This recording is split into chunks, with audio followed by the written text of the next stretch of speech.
দর্শক আপনারা একটু দেখতে পাচ্ছেন যে শুভেন্দু অধিকারীকে, এই শুভেন্দু অধিকারীকে কিন্তু বাংলাদেশের কাছে খুব একটি অপরিচিত মুখ সেটা বলা যাবে না, খুবই পরিচিত মুখ। কারণ 5 আগস্টের পর বাংলাদেশকে নিয়ে এমন কোনো বিদ্রূপ তিনি করেননি যা বাকি রয়েছে। অর্থাৎ এই শুভেন্দু অধিকারী কখনো বাংলাদেশকে 2 মিনিটে 2-4 মিনিটে দখল করে ফেলার কথা হুঁশিয়ারি দিয়েছেন, কখনো সার্জিক্যাল স্ট্রাইক চালাতে হবে সেই হুঁশিয়ারি দিয়েছেন, কখনো বাংলাদেশকে ময়লার ডাম্পিংয়ের মধ্যে ফেলে দেওয়ার কথা বলেছেন, যে অর্থাৎ আকাশ থেকে যদি ময়লা ফেলে দেওয়া হয় তাহলে বাংলাদেশ ডুবে যাবে একদিনের ময়লায় ভারতের।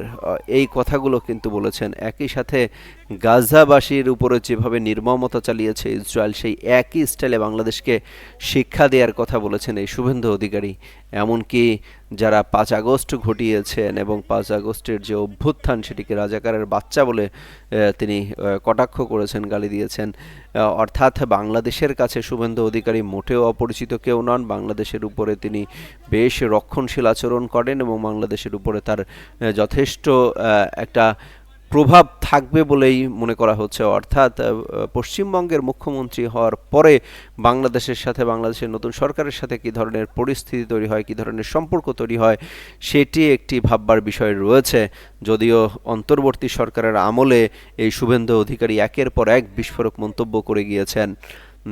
অর্থাৎ পশ্চিমবঙ্গের, বাংলাদেশের একদম লাগোয়া যে সীমান্ত পশ্চিমবঙ্গ ভারতের, সেই পশ্চিমবঙ্গের এই শীর্ষ নেতৃত্বের, মুখ্যমন্ত্রিত্বের যখন পরিবর্তন আসবে তখন স্বাভাবিকভাবেই বাংলাদেশের একটা মাথা ব্যথা রয়েছে যে কে ক্ষমতায় আসছে, তার সাথে বাংলাদেশের মানুষের, বাংলাদেশের পলিসিগত ওয়েতে, ডিপ্লোম্যাটিক ওয়েতে, বাইলেটারাল যে সম্পর্ক রয়েছে, জিওপলিটিক্স রয়েছে, সেই সব জায়গায় আসলে কতটা ভূমিকা রাখবে, কতটা গুরুত্ব বহন করবে শুভেন্দু অধিকারী, সেটি নিয়ে রয়েছে। বাংলাদেশকে আসলেই স্বভাবসুলভ, বন্ধুসুলভ আচরণের মধ্যে দিয়ে যেতে হবে, নাকি শুভেন্দু অধিকারীকে ডিফেন্ড করতে হবে বাংলাদেশকে, সেই প্রশ্নগুলো কিন্তু জনমনের রয়েছে।